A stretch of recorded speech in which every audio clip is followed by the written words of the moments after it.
I'm going to show you what a lot of people consider to be the greatest chess game ever played.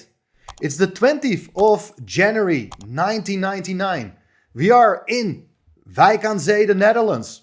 And we are looking at the game between Garry Kasparov and Veselin Topalov. It's one of those games you remember exactly where you had been at that time. I was a little boy, 10 years old, walking in the playing venue and seeing a lot of people being obsessed watching that game. I was too young to understand what was going on. Only years later, I really understood how impressive the game was. Now, I would like to share you my insights on this game. Make sure to subscribe to the channel and watch till the very end, because it's one of the most insane combinations you will ever see in our game. Let's have a look. Kasparov opens the game with the move 1e4. And now it's Topalov on move 1 who drops the first surprise. Like Kasparov, he used to be a big fan of the Sicilian opening, starting with the move c5. But is it really a clever idea to play the opening your opponent is also a very big expert of? Well, therefore, Topalov deviated here with the move d6, and we get to see the paired opening. d4, knight f6, knight c3, g6. This is a very popular opening at club level still, but it's a little bit passive. And Kasparov tries to play very energetically to put pressure on black's position. He plays the move bishop e3, so that later with the move queen d2 and probably bishop h6 at the right moment, he can try to exchange this dark squared bishop. Well, black played the move bishop g7, white goes queen d2, and black played the move c6. Well, here you can already play a move like bishop h6, trying to also discourage black from castling kingside, because then white has also a lot of ideas of building up a dangerous attack. However, Kasparov played here the move f3. That's also a good move supporting the pawn on e4. Black played the move b5, looking for counterplay at the other side of the board. White goes knight ge2, black goes knight bd7, and now Kasparov goes for the move bishop h6. After bishop takes h6, queen takes h6, of course, the black king is not allowed to castle, but you also don't want to end up with your king on that side of the board. Therefore, Topalov is now preparing to evacuate the king to the other side. Bishop b7, white played the move a3, preventing black from playing the move b4 anytime. Topalov goes for the move e5, challenging the pawn on d4, and white castles queenside. Queen e7 is played, so the queen also supports the pawn on e5. King b1, black goes for the move a6, solidifying its pawn formation, and now the move knight c1. So the knight is on its way to b3, and probably later even to the a5 square, while the bishop from f1 can also be developed. Black castled queenside here, as expected. And now the knight comes to b3. And black decides here to take the pawn on d4. Now white has a choice. He can recapture with the knight, but Kasparov decided to take with the rook. In both cases, black is planning to follow up with the move c5 to attack the piece on d4, and it also does activate the bishop on b7. The rook went back to d1. And now the knight comes to b6. So you see, step by step, black is trying to entangle. Okay, his king may not look that safe because his own pawns are pretty far advanced in front of it, but the pieces are doing pretty well, and at this point the white pieces are not able to approach the black king. With the move knight b6, black is also hinting at the move d6, d5, trying to break free in the center. White goes for the move g3, so that the bishop can be developed to h3 with check, and after that also the rook from h1 can be brought to the center. d5 is definitely a possibility now. However, Topalov decided to first step with his king to b8. Also quite a reasonable move. And here, white can still continue with a move like bishop h3, but Kasparov played this move, knight a5. He wants to eliminate that important defender in front of the black king. Bishop goes back to a8, and now the bishop goes to h3 anyway. This is an interesting situation because you see the knight on a5 is standing close to the black king, but at the same time, where is the knight really going to? Well, we will soon see. d5 played anyway. Black is opening the center, but here the queen comes back to f4 with check. What should black do? Well, definitely not block the check with the queen, with the move queen d6, because it runs into the move e5 with a double attack and you lose your knight. Therefore, black played here the move king a7. The king is standing at the side of the board, and still white is looking for ways to infiltrate with its own pieces, but things are not that simple. White went here for the move rook h2 e1, so the rook is eyeing the queen on e7. And here, question is of course, what is black going to do? Well, in general, you don't want to open up the position because it will help the white pieces to eventually infiltrate and reach the black king. Black went here for the move d4, closing the central files and attacking the knight on c3. But of course, this was all calculated in advance by Kasparov, and he played here the move knight d5, attacking the queen on e7. And how are you going to eliminate that knight? Because also the knight on f6 is under threat. Well, don't take with the f knight, because after pawn takes back, your queen is under attack. The problem is also that the queen got to keep the pawn on f7 defended, because if you don't do that, let's say you go queen d6, white captures the pawn on f7 with check. And if the queen keeps that pawn defended, well, then the queen enters on c7 and it's checkmate on the next move. Instead of taking with the knight from f6, Topalov decided here to take with the knight from b6. White takes back with the pawn, opening up the e-file, attacking the queen on e7, and black goes for the move queen d6. At this point, Topalov must have thought that he is doing reasonably well here, because he's offering the exchange of queens, the knight on a5 looks as if it's out of play, and on the next move, black is just about to take that pawn on d5. Winning a very valuable pawn just looks awesome. But now, this is exactly the moment why we will all remember this particular game. Look at the following move played by Kasparov. Of course, he doesn't go for the exchange of queens, because then there's no attack going on. Instead, he played here an absolutely insane move. Rook takes pawn. Probably this was just completely overlooked by Topalov. Let's see what's happening here. The rook is grabbing a very important pawn. It defends the pawn on d5 and it also defends the queen. Because if black is aiming for the exchange of queens, then you take back with the rook, you hit the knight on f6. If the knight takes the pawn, then you win the pawn on f7 and white is a pawn up with a technically winning position. Of course, the big question is here, how should black react instead? Well, according to the machine, and that's probably also the move both players looked at, is the rook sacrifice should just be ignored. And with a move like king b6, black is actually in okay shape, because the rook is hanging, the knight is hanging, it's a total mess.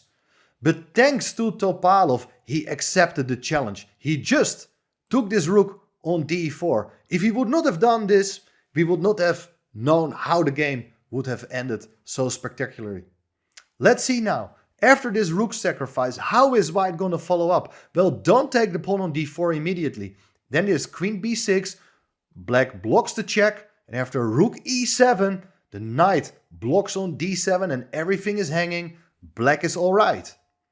However, look at the following move played by Kasparov. After sacrificing the first rook, the second rook is also sacrificed here. Rook e7. Fantastic idea. If you do take the rook, it's queen takes d4 with check. If the king goes back, then it's queen b6 with check. And look at the bishop on h3. It covers the c8 square. The only thing you can do now is bishop b7, but then it's knight c6 check with a knight fork.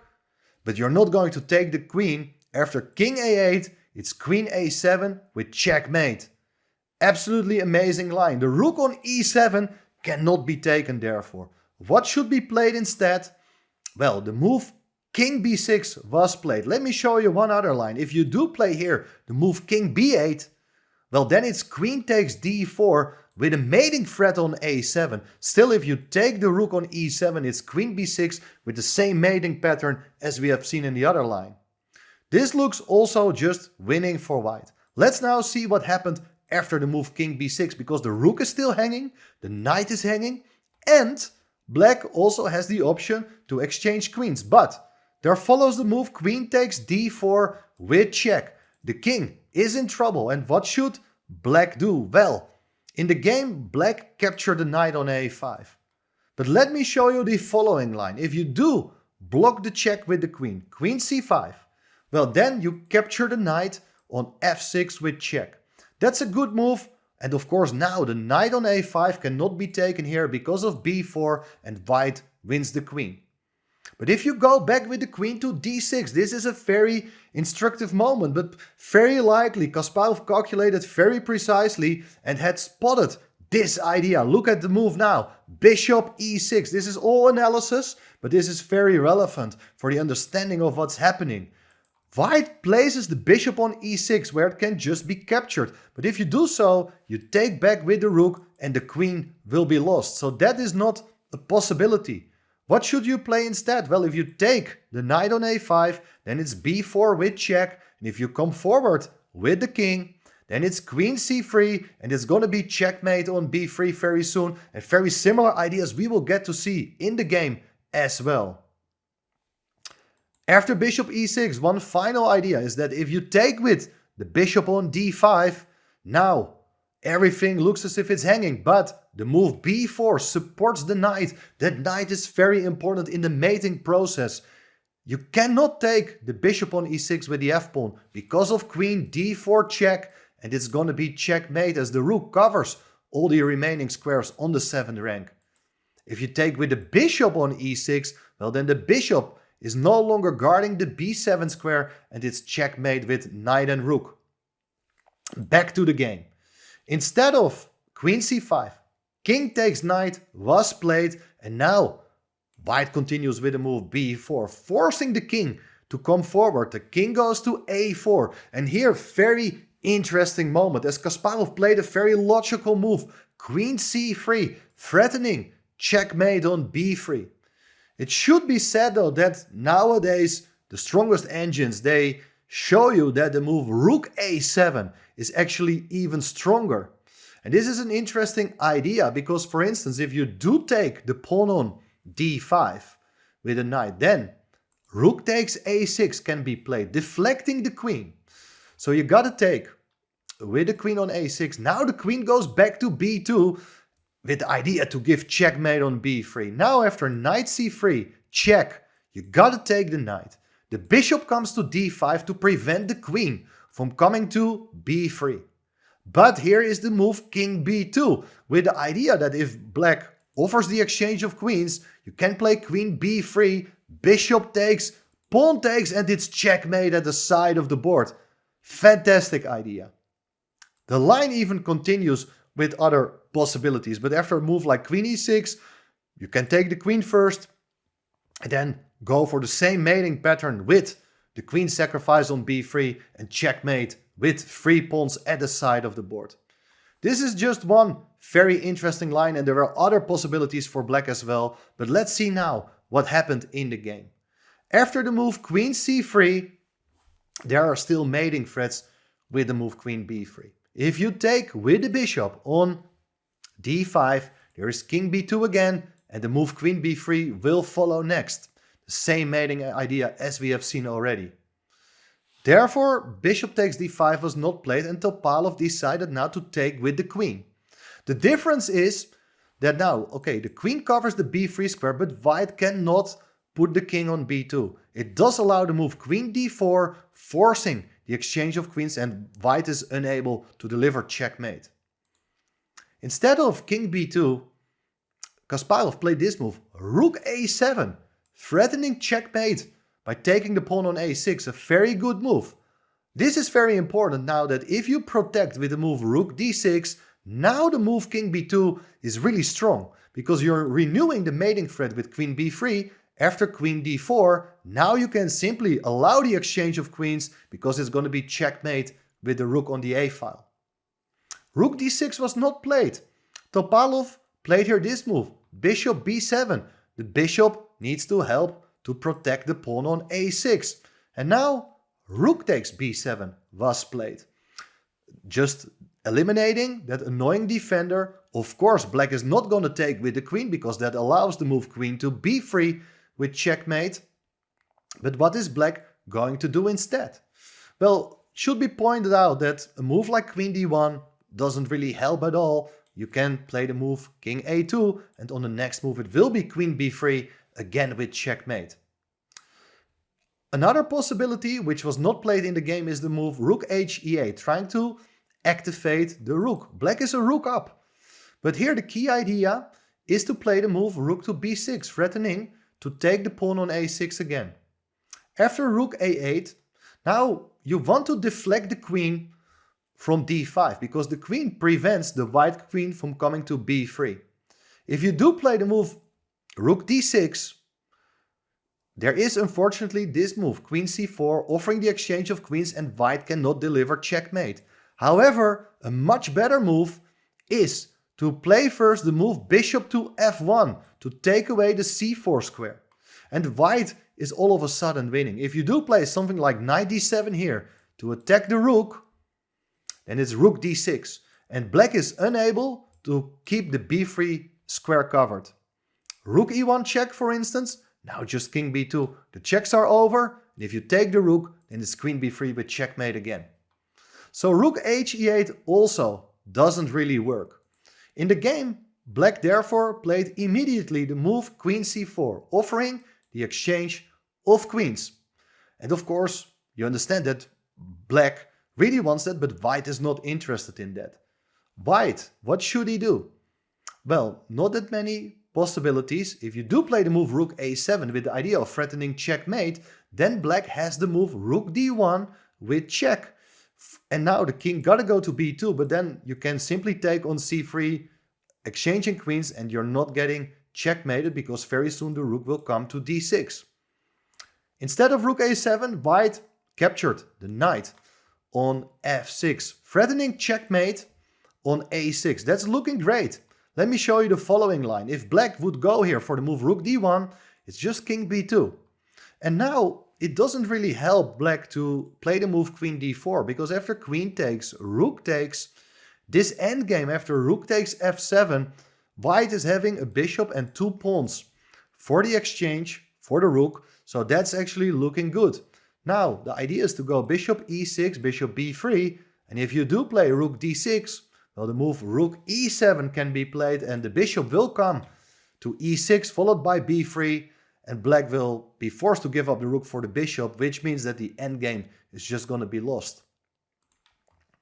Instead of rook d1, Topalov just has no way back and continues by capturing the pawn on a3. But here white captures the pawn on a6 with check. King takes pawn on b4. And now, very sharp position, but how should white attack the king on b4? It's a very tempting idea here to play the move bishop d7, increasing the pressure against that pawn on b5, but that would allow black to give back some of the material advantage. Rook takes d7. If white takes back, the rook comes to c8, and black does get counterplay against the pawn on c2 and the white king. Much better, instead of playing bishop d7, is the forcing move. With such a king open in the white field, you just should look at checks always. c3 is the way to go. This is just a really good check, and black doesn't have a good way out. If you take with the queen on c3, it's queen takes b5 with check. The king has to go to the a file, and now it's rook a7 with checkmate. If you ignore the pawn with the move king b3, then it's queen a2 check. King takes c3, queen b2, the king goes to d3, and now the simplest move here to convert is bishop f1, and on the next move you take the queen. In the game, Topalov captured the pawn on c3. And now it's queen a1 with check. Here again, the king has to decide where it's going. If it goes back to b4, then it's queen b2 with check. If the king goes to the c file, then you can just win the queen with the move rook c7. If you go queen b3, the simplest move is rook takes b5, deflecting the king, and next move you take the queen on b3. That's also not possible. If the king goes to the a file instead, now it's time for the move queen a3, and if you block with the queen, it's rook a7, and on the next move, the queen can just be taken. Therefore, after queen a1, black played here the move king to d2. Now it's the move queen b2 with check. And where's the king going? Well, if the king goes here to e3 for instance, then it's rook e7 with check. And if you take on f3, it's queen g2 with checkmate. That's not possible. King e1 was played. But then it's rook e7 check. The king goes back to d1 and look now. You may even pause the video here for a second to find the brilliant move played by Garry Kasparov, guys. Hopefully you can spot it as well. I'm going to tell the answer right now. It's bishop f1. The bishop hits the queen. There are no good checks. Black cannot do anything. There are so many threats in the game. Topalov played here the move queen takes f1, allowing white to play the move queen c2 with checkmate. Checkmating the black king at the other side of the board. Simply amazing. What a king hunt. But you're all curious to see what happens also in case black does play something else. Because if the queen goes away, then there will follow a move like queen e2 with checkmate. So the most serious alternative here is rook d2. Counterattacking the queen on b2. But now white's point is there is the move bishop e2. And there's no good way out. If you go with the king to e1, then it's bishop takes c4 with discovered check. You're winning the queen and it will lead to mate soon as well. After rook takes e2, you can simply take with the rook on e2. And here, the king is completely stuck, cannot move at all. And if you take the rook, it's queen c1 with checkmate again. One other funny line here, instead of taking the rook, is to play the move rook d8. Looks as if everything is covered now, but there is this move, rook c2, attacking the queen. The queen can't go anywhere and white is actually threatening to play on the next move, queen c1 with checkmate. This is completely hopeless. So from a sportsmanship of view, allowing your opponent to play the checkmating idea on the board is something you not often see at the highest level, but it's a sign of respect to a brilliant game played by Garry Kasparov. What do you think? Is this really the greatest game ever played? For me personally, it's one of my very favorites. I think it's my favorite, to be honest. But there are so many great games in chess. Let me know in the comments what you think about this game. And of course, much more exciting games from Wijk aan Zee to be covered soon on this channel.